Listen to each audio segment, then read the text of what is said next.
இயேசு கிறிஸ்துவின் நாமத்தினால் அவங்களை வாழ்த்துகிறேன்.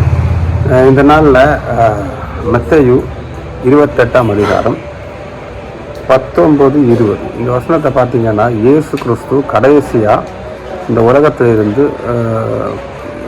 எடுக்கும் பொழுது நமக்கு சொல்லி விட்டுட்டு போன ஒரே ஒரு வசனத்தை மட்டும்தான் நான் அன்றைக்கி ஒரு வார்த்தையை நான் சொல்ல விருப்பப்படுறேன். இது எல்லாருக்கும் படித்தவங்க எல்லாம் தெரிஞ்சவங்க தான். ஒரு விஷயம் கூட அதை நான் ரீகால் பண்ணுறதா வச்சுக்கோங்களேன். ஏன்னா நம்ம அறிந்து கொள்ள வேண்டிய ஒரு சின்ன ஒரு காரியம், அவ்வளோதான். நம்முடைய வாழ்க்கைக்கும் இன்னொரு ஆளுக்கு வாழ்க்கைக்கும் ரொம்ப பிரயோஜனம் உள்ளதாக இருக்கும்.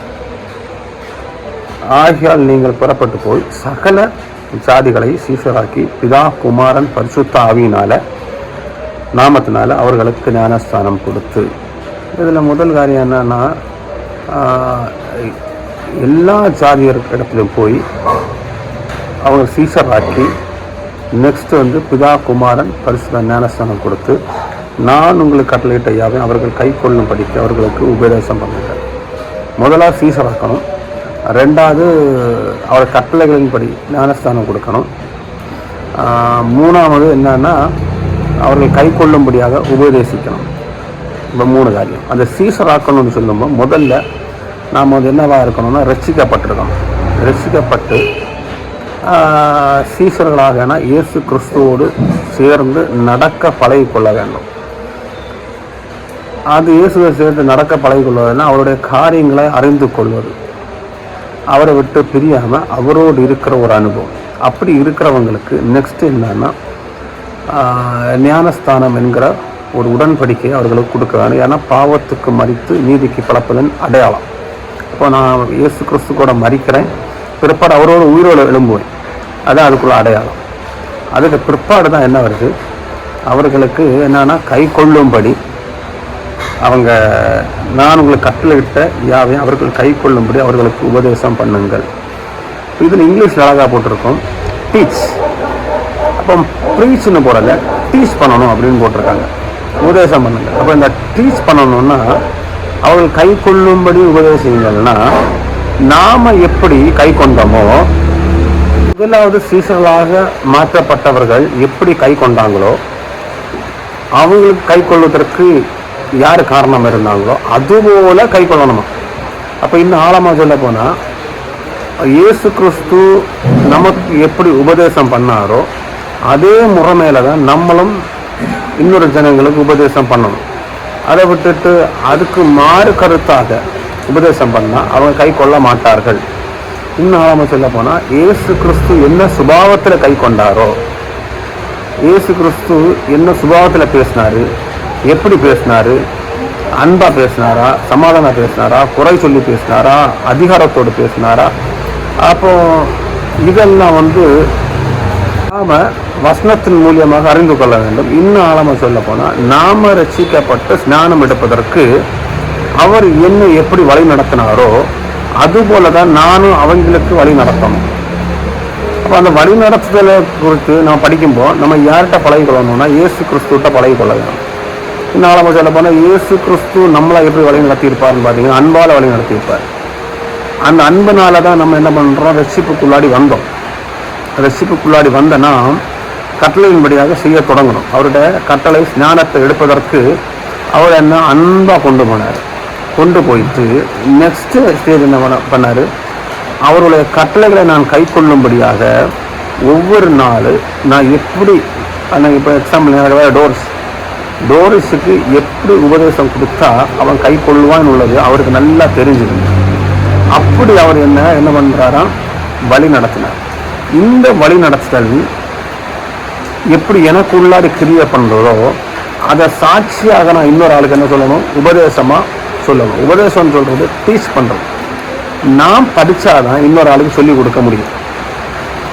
இன்னும் படிக்கிறதுன்னு சொன்னால் நான் அனுபவிச்சாதான், நான் அதை உட்கொண்டாதான், இருதயத்துக்குள்ளாடி உட்கொண்டு நான் எப்படி மாறணும் அதே போல மாற்றத்தை அவர்களும் பெற வேண்டும் உள்ள எண்ணத்தில் நான் என்ன பண்ணணும், அவர்களுக்கு டீச் பண்ணணும். டீச் பண்ணதுன்னா அவங்களுக்கு புரியத்தக்க வண்ணம், அவங்க ஏற்றுக்கொள்ளத்தக்க வண்ணம் என்னுடைய சுபாவத்தை நான் மாற்றி பேசணும், என்னுடைய பாஷைகளை நான் மாற்றி பேசணும், என்னுடைய எண்ணத்தை நான் அவங்களுக்கு சொல்லும் பொழுது இயேசு கிறிஸ்து எப்படி பேசினாரோ அதுபோல நான் அவங்ககிட்ட பேசணும், அவ்வளோ அன்பாக பேசணும். இயேசு கிறிஸ்து எப்படி சொல்லியிருப்பார் நீங்கள் பார்த்தீங்கன்னா, கடற்கரையில் போயிருந்து பேசினார், வீட்டில் போயிருந்து பேசினார், ஜனங்கள் மத்தியில் போயிருந்து பேசினார், அன்பாக பேசினார், அரவணைப்போட பேசினார், விட்டு கொடுக்காம பேசினார், ஆறுதலாக பேசினார், மனதுருக்கத்தோட பேசினார். அப்போ இயேசு கிறிஸ்துவ குவாலிட்டி என்னன்னுள்ளது நீங்கள் அதில் பார்த்தா தெரியும். இன்னும் ஆழமாக சொல்ல போனால், பரிசுத்த ஆவியானவர் உள்ளாடி இருந்து அந்த 9 கனிகள் புறப்பட வச்சார். இயேசு கிறிஸ்து அந்த 9 கனிகள் வெளியே வந்து உபதேசம் கொடுத்தார். இதுபோல் இந்த 9 கனிகள் நமக்கு உள்ளாடி இருக்கோம். நம்ம உபதேசம் பண்ணுற நேரமும் டீச் பண்ணுற நேரமும் இந்த குவாலிஃபிகேஷன் எனக்கு உள்ளாடி இருந்துட்டு நான் ஒரு ஆள்கிட்ட பேசுகிறதா இருந்துச்சுன்னா அவரோட வாழ்க்கை கண்டிப்பாக என்னாகும், மாறும். இதில் எப்போனா கட்டளைகளின்படி செய்வார்கள். இயேசு கிறிஸ்துவை சொல்லிக் கொடுக்க வேண்டிய அனுபவத்தில் சொல்லிக் கொடுக்க வேண்டிய காரணத்தினால அல்லட்டா எப்படி எந்த விதத்தில் இயேசு கிறிஸ்துவை சொல்லிக் கொடுக்கணுமோ அந்த விதத்தில் நம்ம இயேசு கிறிஸ்துவை ஜனங்களுக்கு சொல்லிக் கொடுக்குறதா இருந்துச்சுன்னா கண்டிப்பாக அவங்க ஏற்றுக்கொள்வாங்க. இப்போ கிறிஸ்டியன்ஸ் இல்லாத ஜனங்கள் ஏன் இயேசு கிறிஸ்துவை ஏற்றுக்கொள்ள மறக்கிறாங்கன்னா, நம்முடைய போதனைகளுக்கும் நம்முடைய செயல்பாடுக்கும் முரண்பாடு இருக்கிறது. என்னென்னா, நம்ம என்ன பண்ணுறோம்னா ப்ரீச் பண்ணுறோம், இயேசு கிறிஸ்துவை பற்றி சொல்கிறோம். ஆனால் இயேசு கிறிஸ்துவை ருசித்து அவரை பறைசாற்றுகிறவனை பார்த்தா இல்லை. இயேசு கிறிஸ்துவ போல நம்மளோட வாழ்க்கை இருக்கா? இல்லை. ஒருவேளை நம்மளாக இருக்க நானாக இருக்கட்டும், இந்த இடத்துல மெசேஜ் கொடுக்குறேன்னா என்னுடைய மெசேஜ் வந்து கேட்கத்தக்க வண்ணமாக இருக்கா, இரிட்டேஷனாக இருக்கா, இல்லைன்னா என்னக்க நான் உள்ள ஒரு அகம்பாவம் என்னுடைய மெசேஜில் இருந்துச்சுன்னா அது இயேசு கிறிஸ்துவை பறைசாட்டுகிற மெசேஜாக இருக்காது. எப்போதுமே நான் வந்து இயேசு கிறிஸ்துவை முன்னாடி நடத்தி பேசுகிற விதமாக இருக்கணும். அவர் எப்படி இடைப்பட்டிருப்பார் அப்படின்னு உள்ளதை வந்து நம்ம செயலில் கொண்டு வரணும்.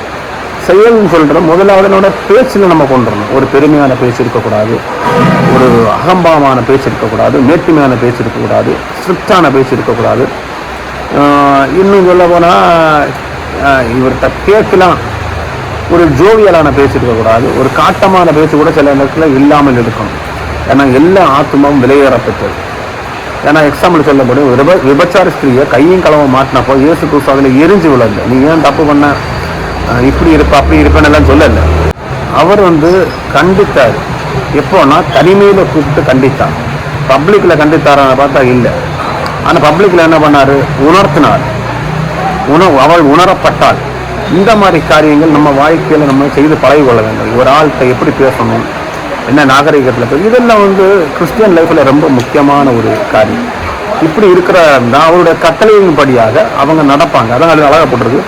நான் உங்களுக்கு கட்டளையிட்ட யாவும் அவர்கள் கை கொள்ளும்படி அவர்களுக்கு உபதேசம் பண்ணுங்கள். அவங்க கை கொள்றது போல நம்முடைய உபதேசம் இருக்கணும். நம்முடைய எண்ணங்கள் சிந்தனைகள் எப்படி இருக்கணும், இயேசுவோடு இணைந்து இருக்கிற ஒரு அனுபவமாக இருக்கும். இந்த நாட்களில் இது ரொம்ப முக்கியமான ஒரு காரியம் வந்து இயேசு கிறிஸ்து சொல்லிட்டு போனது. ஆனால் நம்ம இந்த நாட்களில் வந்து பேசுகிற விதம் எப்படி இருக்குன்னா, நம்ம பேஸ் பண்ணுறோம், நமக்கு எல்லாம் தெரிஞ்சது போலே பேசுவோம். ஆனால் உண்மையில் நமக்கு ஒன்றுமே தெரியாது. நமக்கு தெரிந்த காரியத்தை அன்பாக வெளிப்படுத்தணும். நமக்கு தெரிந்த காரியத்தை ஆதிக்கத்தோடு வெளிப்படுத்தக்கூடாது. நமக்கு தெரிஞ்ச காரியத்தை அன்பாக வெளிப்படுத்துகிறதா இருந்தால் எல்லாரும் இயேசு கிறிஸ்துவை அறிந்து கொள்வார்கள். சில இடத்துல இயேசு கிறிஸ்துவ அன்பை வந்து நம்ம செய்கையினால் வெளிப்படுத்த வேண்டியது. சில நாட்கள் சில இடத்துல வந்து நம்முடைய பேச்சினால் வெளிப்படுத்த வேண்டியது. சில இதில் வந்து மௌனமாக இருந்து வெளிப்படுத்த வேண்டியது. சில இதில் வந்து ஆறுதலாக இருந்து வெளிப்படுத்த வேண்டியது. எப்படியாவது இயேசு கிறிஸ்துவ அன்பை வந்து இன்னொரு ஆளுக்கு புரியத்தக்க வண்ணமாக வெளிப்படுத்த வேண்டும். ஏதோ நம்ம வந்தோம் மெசேஜ் கொடுத்தோம் போனோம் இல்லை, நம்ம டீச் பண்ணி நெக்ஸ்ட் ஸ்டேஜுக்கு ஒருத்தங்களை கொண்டு போகணும். அப்போ நம்ம ஸ்டூடெண்ட்ஸுக்கு டீச் பண்ணுவாங்க தெரியுமா, ஃபஸ்ட் ஸ்டாண்டர்ட்லேருந்து செகண்ட் ஸ்டாண்டர்டுக்குன்னா ஸ்டெப் பை ஸ்டெப் தான் கொண்டு போவாங்க. அவன் ஒவ்வொரு நாட்கள் மாறி காலேஜ் லெவல் முடிக்கிறது வரை அவனுக்கு மாற்றம் எப்படி இருக்கும்னா ஒவ்வொரு ஸ்டெப் பை ஸ்டெப்பே தான் போகும். இதே போல் தான் கிறிஸ்டியன் லைஃப்பும் ஒரே நாளில் ஃபுல்லாக மாற்ற முடியாது. ஸ்டெப் பையாக நம்ம உபதேசத்தை கொடுக்கணும். தேவன் அவர்களை மாற்றுவார். ஏன்னா அவர் தான் நமக்கு வந்து ஜீவனை கொடுத்தார் இல்லையா. அவர் ஜீவனை கொடுத்துருக்கிறாருன்னா எவ்வளோ அன்பு அவர்கிட்ட உள்ள இருக்கும், அவர் எவ்வளோ அன்பாக பேசியிருப்பார். அந்த அன்பு நமக்கு உள்ளாடி கண்டிப்பாக இருக்கணும், நம்ம செயல்படுத்தணும். இதனால தான் அழகாக சொல்லுவார், ஆகியால் நீங்கள் புறப்பட்டு போய் கண்டிப்பாக புறப்பட்டு போகணும், சகல ஜாதிகளை சீசராக்கணும். முதல் அடையாளம் கடவுளை சீசராக்கணும். இயேசு கிறிஸ்துவோடு நடக்க பழகிக்கொள்ள சொல்லிக் கொடுக்க வேண்டும். ஏன்னா அவர்களுக்கு கூட இருக்கணும். அதுக்கு ரட்சிப்பு ரொம்ப முக்கியம், ஸ்நானம் ரொம்ப முக்கியம். ரட்சிக்கப்பட்டவர்களே ஸ்நானம் எடுக்கும்போது தேவனோடு நடக்கிற ஒரு அனுபவம் ஞாபகம் கொடுத்து அவர் நமக்கு என்ன கட்டளை இட்டாரோ அந்த கட்டளைகளை போதிக்கணும். தேவையில்லாமல் கட்டளைகள் போதிக்கக்கூடாது. அவருடைய கட்டளைகளை அவர்கள் கை கொள்ளும்படியாக போதிக்கணும். இவ்வளோ காரியம் நம்ம செய்யணும்னு இயேசு கிறிஸ்து கடைசி நாட்கள் சொல்லிட்டு போனார். கண்டிப்பாக நம்ம செய்கிறதா இருக்கணும். தேவனை அறிந்தவர்கள், சீசர்களாக இருக்கிறவங்க, பரிசுத்தவான்களாக இருக்கிறவங்க கண்டிப்பாக செய்யணும். இதன் மூலியமாக அநேக ஆத்துமாக்கள் பரலோக ராஜ்யத்துக்கு தேவன் கொண்டு வருவார். இந்த நாட்களில் தேவையில்லாத காரியங்கள் பேசாதபடி தேவன் நம்மளை வழிநடத்துவாராக. ஆமென்.